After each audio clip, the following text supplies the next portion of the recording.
सुप्रभात बच्चों और अभिभावकों को मेरा प्रणाम, नमस्ते, गुड मॉर्निंग, सत श्री अकाल।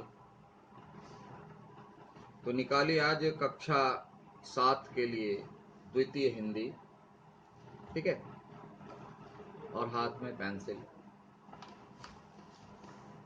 हम लोग देख रहे थे पाठ संख्या 3, आत्मा की शिक्षा, जिसमें पृष्ठ संख्या 18 तक हम लोग देख चुके थे। नहीं, 18 का अंतिम पैराग्राफ बाकी था। हम लोग यहाँ तक देख चुके थे कि गांधी जी के जीवन में जो स्वभाव में बदलाव आया, उसके कारण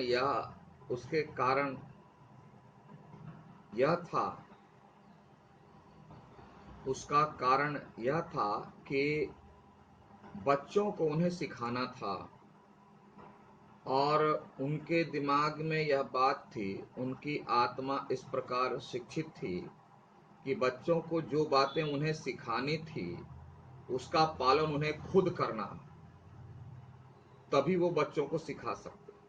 और इसके चलते वो खुद अपने आप को नियंत्रित करते चले गए और इसीलिए उन्होंने कहा कि आश्रम का मेरा अधिकतर संयम, यानी आश्रम कैसे, मतलब आश्रम में कैसे रहना है, कैसे खाना है, कब उठना है, कब कौन सा काम करना है, किस तरीके से करना है, इस तरह अपने को संयम मतलब कंट्रोल इन युवक और युवतियों की बदौलत ही था, उन्हीं की बदौलत। यानी गांधी जी को उनसे डर था कि अगर वो सारी चीजों का पालन ना करें तो बच्चे कैसे करेंगे, इसलिए उन्हें सिखाने के लिए उन्हें खुद करना पड़ता था और करते करते करते करते करते करते उनको आदत पड़ गई। ये जो आदत है इसी को कहते हैं आत्मिक शिक्षा। यहां तक हम लोग पढ़ चुके। अब आते हैं आगे। आश्रम में एक युवक बहुत उधम मचाता, एक विद्यार्थी था बहुत उधम, मतलब शैतानी करना, बदमाशी करना, बहुत शैतान था, झूठ बोलता और किसी से दबता नहीं, मतलब किसी से उसको डर ही नहीं लगता, किसी की बात ही नहीं मानता था। एक दिन उसने बहुत ही उधम मचाया, बहुत उत्पात मचाया, बहुत परेशान किया सबको। मैं घबरा उठा, गांधी जी घबरा उठे। मैं विद्यार्थियों को कभी सजा ना देता था, गांधी जी कभी भी बच्चों को कोई सजा ही नहीं देते थे,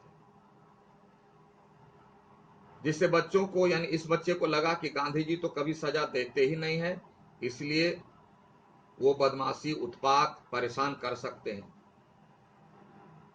क्योंकि वह विद्यार्थी गांधी जी के स्वभाव को अच्छी तरह से जानते थे कि गांधी जी बच्चों को सजा नहीं दे सकते, चाहे बच्चा कुछ भी करे, और इसलिए उसे किसी से भय नहीं लगता। इस बार मुझे बहुत क्रोध आया, लेकिन इस बार जो है गांधी जी को बहुत क्रोध आया, वे अपने क्रोध को संभाल नहीं पाए, तो इतना परेशान करना शुरू किया। मैं उसके पास पहुंचा, गांधी जी उनके पास गए, समझाने पर वह किसी प्रकार समझता ही ना था, किसी प्रकार नहीं समझ। जैसे आप लोग में से बहुत सारे ऐसे हो, समझते नहीं हो किसी बात को, और मजबूरन शिक्षक को पनिश करना पड़ता है। अगर आप बिल्कुल शिक्षक की बात मानो, पढ़ाई पर ध्यान दो, शांति से बैठो, कोई परेशानी हो तो शिक्षक से पोलाइटली परमिशन लो, पूछो, क्यों, आपके शत्रु नहीं है वो। बहुत सारे बच्चे ऐसे हो। उसने मुझे धोखा देने का ही प्रयत्न किया। धोखा क्या दिया? झूठ बोला, नहीं सर, व्हाट आई डिड, मैंने तो कुछ किया ही नहीं। करके झूठ बोलना, शिक्षक को बेवकूफ समझना। आप में से बहुत सारे लोग हो, शिक्षक को समझते हो बेवकूफ, अब तुम लोग में से कुछ अपने आप को समझते बहुत होशियार। ऐसा नहीं है। गांधी जी को भी वह बच्चा वैसा ही समझा। मैंने अपने पास पड़ा हुआ डंडा उठाकर उसकी बाह पर दे मारा। डंडा उठाए, मारे बाह पर, या बाह। तो जो आदमी जितना ज्यादा गुस्सा होता है उसी के आधार पर उसका दबाव पड़ता है। जितना गुस्सा उतनी जोर से। मारते समय मैं कांप रहा था। क्यों? गुस्से से। इतना अधिक गुस्सा था कि बॉडी का बैलेंस भी गड़बड़ हो रहा था। विद्यार्थी रो पड़ा। अब जब उसको पहले रो क्यों पड़ा? कि वह विद्यार्थी पहले समझा था कि वह चाहे कुछ भी कर ले, कुछ भी कर ले, बापू उसे नहीं मारेंगे। ऐसी सोच रखना कितना डेंजर है, कितना खतरनाक है। कुछ भी कर ले, बच्चों को नहीं मारते। बच्चे हैं तो उसकी एक सीमा होती है। बापू बिगड़ पड़े और मारे। तब उसको एहसास हो गया कि बापू तो मार भी सकते हैं। बच्चे का के होश ठिकाने लग गए। उसे बात समझ में आ गई कि जो वह सोचता था कि यह शिक्षक तो कुछ भी नहीं करेंगे, चाहे हम क्लास में डांस करें, गाना गाएं, कुछ भी करें, ये शिक्षक बच्चों को नहीं मारते, तो बच्चा कुछ भी कर ले, वही सोच रहा था। बापू को क्रोध आया। जब बापू का डंडा पड़ा, रो पड़ा। उसे एहसास हो गया कि बापू पीट भी सकते हैं। विद्यार्थी रो पड़ा। उसने मुझसे क्षमा मांगी। अब माफी मांगते हैं, सॉरी। अगर ये ऐसा पहले ना करते तो शायद ना उनको चोट लगती, ना सॉरी बोलने की नौबत आती। मेरे डंडे में उसे मेरे दुख का दर्शन हो गया। मतलब गांधी जी के डंडे में, डंडे की जब मार लगी तो बच्चे को एहसास हो गया कि गांधी जी को कितना दुख पहुंचा उसके व्यवहार से। क्यों? बहुत जबरदस्त चोट लगी थी, बहुत चोट लगी थी, भयंकर। तो जब व्यक्ति को जितना गुस्सा आता है उसी के परसेंटेज के हिसाब से व्यक्ति पनिश करता है। ज्यादा गुस्सा है तो बहुत मारते हैं, कम गुस्सा है तो थोड़ा सा इसे मार दिया, हो गया। तो डंडा तो जबरदस्त लगा था। तो इसीलिए गांधी जी ने कहा कि मेरे डंडे में, यानी डंडा कितना जोर से लगा उसके बाह पर, इतने जोर से लगा, इतने जोर से लगा कि बच्चे को पता चल गया कि इतना ही दुख गांधी जी को हुआ उसके व्यवहार से। इस घटना के बाद उसने फिर कभी मेरा सामना ना किया। फिर उस घटना के बाद वो गांधी जी के सामने खड़े होने की हिम्मत नहीं जुटा पाया। क्यों? लज्जित हो गया, शर्मिंदा हो गया। क्यों शर्मिंदा हुआ? कि उस बच्चे को यह विश्वास था कि वह कुछ भी कर ले, बापू उसे कुछ नहीं बोले, क्योंकि वो बच्चे हैं। लेकिन ऐसी बात नहीं मिली देखने को। बापू का क्रोध उस पर बरस पड़ा डंडे से। तो यह सोच बदल गई और उसकी हिम्मत नहीं हुई कि फिर वो बापू के सामने खड़े भी हों। लेकिन उस दिन उसे पीटने का पछतावा मेरे दिल में आज तक बना हुआ है। लेकिन बापू को यह एक पछतावा हुआ कि वह उस बच्चे को पीटा क्यों। नहीं पीटना चाहिए। क्यों?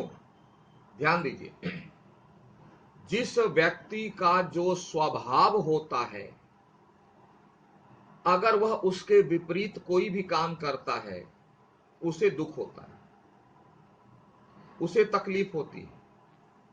और जिस व्यक्ति का जो स्वभाव होता है वह तो वही करेगा। बच्चे का स्वभाव था बदमाशी करना, स्वभाव बदला कर, लेकिन गांधी जी का स्वभाव नहीं था बच्चों को पीटना, और वो पीट दिए। तो इसके लिए उन्हें तकलीफ लगी कि उसने बच्चे को क्यों पीटा। क्यों? कि गांधी जी का स्वभाव पीटने वाला था ही नहीं। इसका निगेटिव, इसका दूसरी तरफ सोचो, उल्टा, कि जो बदमाश है उसको इस काम का पछतावा नहीं होगा। क्यों? उसका स्वभाव है बदमाशी करना। लेकिन गांधी जी का स्वभाव नहीं था पीटना, उसके अगेंस्ट में उन्होंने काम किया, इसलिए उन्हें दुख हुआ, पछतावा हुआ। वही कह रहे, उसे पीटकर मैंने अपनी आत्मा का नहीं बल्कि अपनी पशुता का दर्शन कराया। क्योंकि क्यों कहा कि आत्मा का नहीं? यानी बच्चे को पीटना, गांधी जी कह रहे हैं बच्चे को पीटना आत्मा का काम नहीं था, पशुता का काम था। क्योंकि मनुष्य के बारे में कहा गया है, हम लोग क्या है, man is a rational animal. हम लोग भी पशु के समान हैं, पशु हैं, सामान्य पशु ही हैं। लेकिन हम लोग कैसे पशु हैं? रैशनली वाले, यानी हम लोगों के पास रैशनलिटी है, विवेकशीलता है, सोचने समझने की शक्ति है। ऐसे जानवर हमें, ऐसे जानवर हैं। तो जिस व्यक्ति में सोचने समझने की शक्ति ज्यादा रहती है तो एनिमलिटी नीचे रहती है, और जिस व्यक्ति में रैशनलिटी कम हुई तो ये जो है एनिमलिटी बढ़ जाती है। रैशनलिटी, बुद्धि अलग चीज है। बार बार मैं बहुत क्लास में, बहुत वीडियो में बता चुका। थोड़ा सा बुद्धि तो एक मच्छर को भी है, उसे भी मालूम है कि किस व्यक्ति को काटेंगे तो टेस्टी खून मिलेगा। वह टेबल बेंच डेस्क को नहीं काटता, बुद्धि है। लेकिन रैशनलिटी नहीं है, विवेकशीलता नहीं है कि हम इस व्यक्ति को काटेंगे तो इस व्यक्ति को मलेरिया की बीमारी हो जाएगी या वह व्यक्ति मुझे ही मार देगा, ऐसा कुछ नहीं सोचता है। इस सोचने वाले को कहते हैं विवेकशील, वो हम लोगों के पास है। इसीलिए गांधी जी कहे कि गांधी जी की आत्मा, यानी गांधी जी का स्वभाव है बच्चों को नहीं पीटना, लेकिन उन्होंने पीट दिया। तो पीटने वाला काम तो कोई जानवर ही कर सकता है, और उनकी आत्मा तो जानवर है नहीं। इसलिए उन्होंने कहा कि ये जो पीटने वाला काम है, यह नेगेटिव जो वर्क है, यह कोई जानवर ही कर सकता है। मनुष्य के रूप में कोई जानवर वो करेगा, गांधी जी ऐसा नहीं कर सकते। इसलिए उनको पछतावा हो कि मेरा ये अचानक जानवर वाली प्रवृत्ति मेरी कैसे जाग गई। वे तो मनुष्य थे। मैं बालकों को मार पीट कर, इसे ध्यान, मैं बालकों को मार पीट कर पढ़ाने का हमेशा विरोधी रहा, क्योंकि बालक भी वैसे होने चाहिए, उत्पात जो ना करे, परेशान जो ना करे, जो पढ़ाई पर ध्यान दे। गांधी जी मानते थे बच्चों को मार पीट करके पढ़ाना वो जो प्रोसेस नहीं, प्रक्रिया नहीं, सही नहीं है। डंडे से पीटने की इस घटना ने मुझे इस बात के लिए अधिक सोचने को विवश किया कि विद्यार्थी के प्रति शिक्षक का क्या धर्म है। विद्यार्थी के प्रति शिक्षक का धर्म, धर्म मतलब यहां कर्तव्य, कि विद्यार्थी के प्रति शिक्षकों का क्या कर्तव्य होना चाहिए, वो कैसे पढ़ाएं, कैसे अपने आप को संयमित रखें, संतुलित रखें, कि विद्यार्थी उनकी बातों को समझे और उत्पात करना ही छोड़ दे। यह ड्यूटी शिक्षकों की है। बच्चे को तो मालूम नहीं कि वो क्या कर रहा है, नहीं कर रहा है, क्यों कर रहा है, इसका क्या परिणाम होगा, क्योंकि उसमें विवेकशीलता उतनी विकसित नहीं है। किस चीज को रिसीव करे, कितना करे, बुद्धि नहीं है। शिक्षक को तो है। इसलिए यह ड्यूटी शिक्षक को की बनती है कि बच्चे को कैसे हैंडल करे, किस प्रकार वो पढ़ाए, किस प्रकार अपने आप को वह सामने रखे बच्चों के, कि बच्चे स्वयं ऑटोमेटिक ठीक रहे। वही करें कि विद्यार्थी के प्रति शिक्षक का क्या धर्म है, सोचना चाहिए। उसके बाद युवकों द्वारा ऐसे ही दोष हुए, इसके बाद भी युवकों द्वारा मतलब विद्यार्थियों के द्वारा ऐसे हुए, ऐसे हुए, फिर कोई दूसरा लड़का उत्पात करना शुरू कर दिया। लेकिन मैंने, यानी बापू ने, फिर कभी दंड नीति यानी पनिश करने की सोच का उपयोग नहीं किया। इसके बाद और भी कुछ बच्चे खुटखाट करते रहे, लेकिन उन्होंने दंड नीति यानी मारने की पॉलिसी बंद कर दी।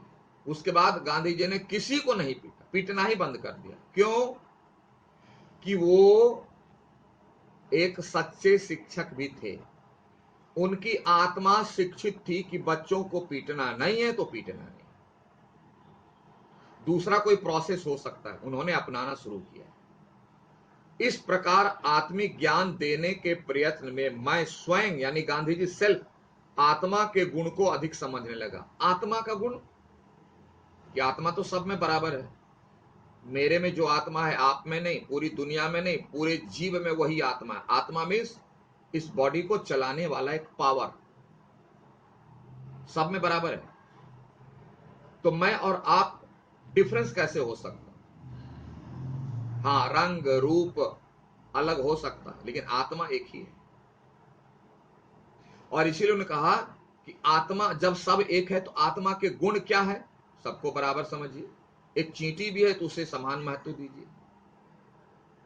न जाति, न धर्म, न ऊंच, न नीच, न रूप, न रंग, न पद, कुछ नहीं, सब समान है। हाँ, आप में कम बुद्धि है तो उसे समझाना मेरी ड्यूटी, उसके प्रति आगाह करना मेरी ड्यूटी है, पीटना ड्यूटी नहीं है, तरीका बदलना ड्यूटी है। यह करते करते गांधी जी ने यह बात समझ ली कि आत्मा के गुण क्या है। मतलब आत्मा के गुण अभी बताएं, हम सब एक हैं, सबको प्यार से समझाइए, प्यार से रखिए, रास्ता बताइए। सिर्फ हाथ में डंडा लेकर के नहीं। डंडा किस पर चला जाता है? जानवरों पर। सड़क पर चलते बहुत सारे जानवर देखे होंगे, उसको ठीक करने के लिए डंडे की जरूरत पड़ती है। लेकिन आप तो मनुष्य हो, आपकी बातों में बहुत सारी बातें समझ में आ जाती है, तो उस प्रोसेस का हम फॉलो करें, ना कि डंडे का। डंडे को बात दे दीजिए। डंडे को छोड़ करके, पिटाई को छोड़ करके कोई दूसरा प्रोसेस अपनाइए। क्यों? हम लोग सभी मनुष्य हैं। डंडे का प्रयोग कहां? जानवर लोग जानवर के लिए करते हैं, हम लोग तो जानवर नहीं है। तो ये जो गुण है, यह जो समझ है, गुण मतलब क्या? समझ। मेरी बात समझ में आ गई, ये बात सच है, सच की जानकारी गांधी जी को आ गई कि अब वो बच्चे को नहीं पीटेंगे। हाँ, दूसरे तरीके से उनको समझाएंगे, नहीं पढ़ाएंगे, दूसरा कोई भी पद्धति अपना लेंगे, लेकिन पीटेंगे नहीं। ये गांधी जी को बात समझ में आई और उन्होंने छोड़ दिया। इसका मतलब गांधी जी की आत्मा में एक गुण की और बढ़ोतरी हो गई। उन्होंने प्रतिज्ञा कर ली कि पीटने के अलावे और भी कोई प्रक्रिया होगी, कोई तरीका होगा, उसको अपनाएंगे, लेकिन उसको नहीं करेंगे। ठीक है? तो इससे क्या हुआ? हमारे लिए भी बहुत बड़ी सीख है, आपके लिए भी बहुत बड़ी सीख है। तो इस पाठ में हम लोगों ने देखा आत्मा क्या है, सही मायने में शिक्षा क्या है, आत्मा का परमात्मा से कनेक्शन है, आत्मा के शिक्षित होने का अर्थ है अच्छी आदतों का होना। जैसे प्रैक्टिस, एक्सरसाइज करते करते शरीर स्वस्थ हो जाता है, बीमारियां नहीं होती। पढ़ते पढ़ते, पजल काम करते करते ब्रेन शार्प हो जाता है, बुद्धिमान कहला जाते हैं। उसी प्रकार आत्मा के गुणों को यानी अच्छे गुणों को अपनाने के लिए यहां से यहां तक आना जरूरी है, उसका प्रैक्टिकल होना जरूरी है। जैसे मुझे ज्ञान है गरीबों की मदद करनी चाहिए, लेकिन जब इसकी आदत नहीं पड़ती है तो आत्मा शिक्षित नहीं होती। जब इसकी आदत पड़ जाती है, गरीबों की मदद करने की आदत पड़ जाती है, तो इसी को कहते हैं आत्मा का शिक्षित होना। तो आत्मा को शिक्षित कैसे किया जा सकता है? प्रैक्टिकल के द्वारा, आदत बनाने के द्वारा।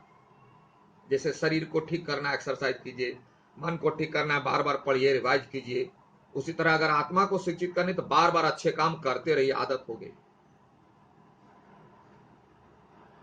समझ में आ गई?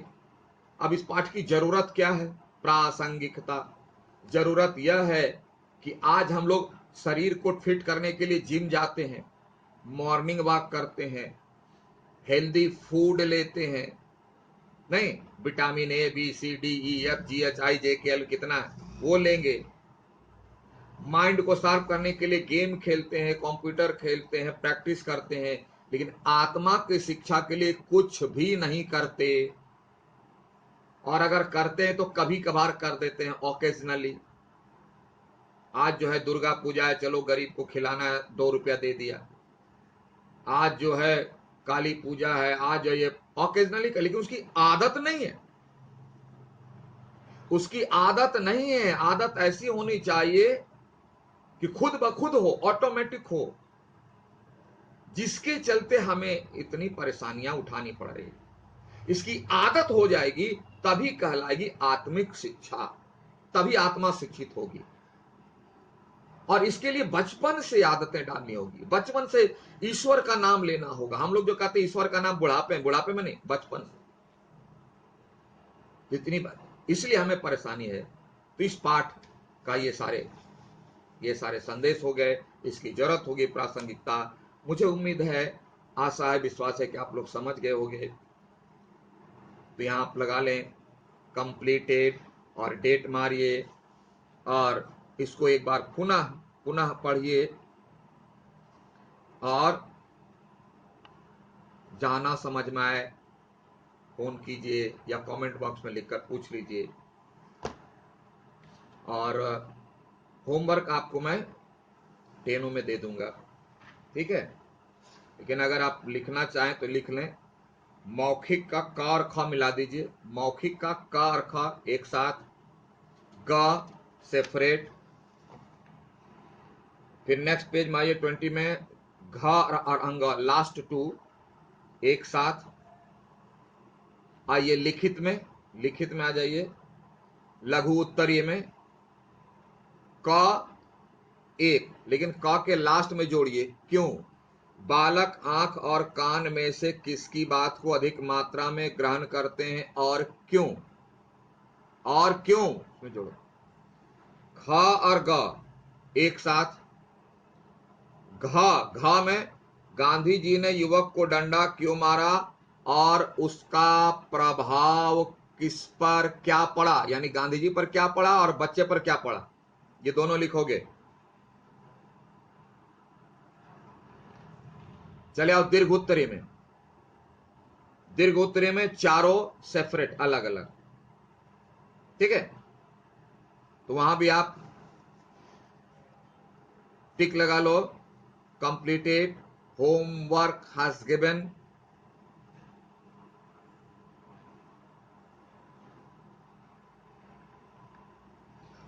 डेट लगाइए, ठीक है।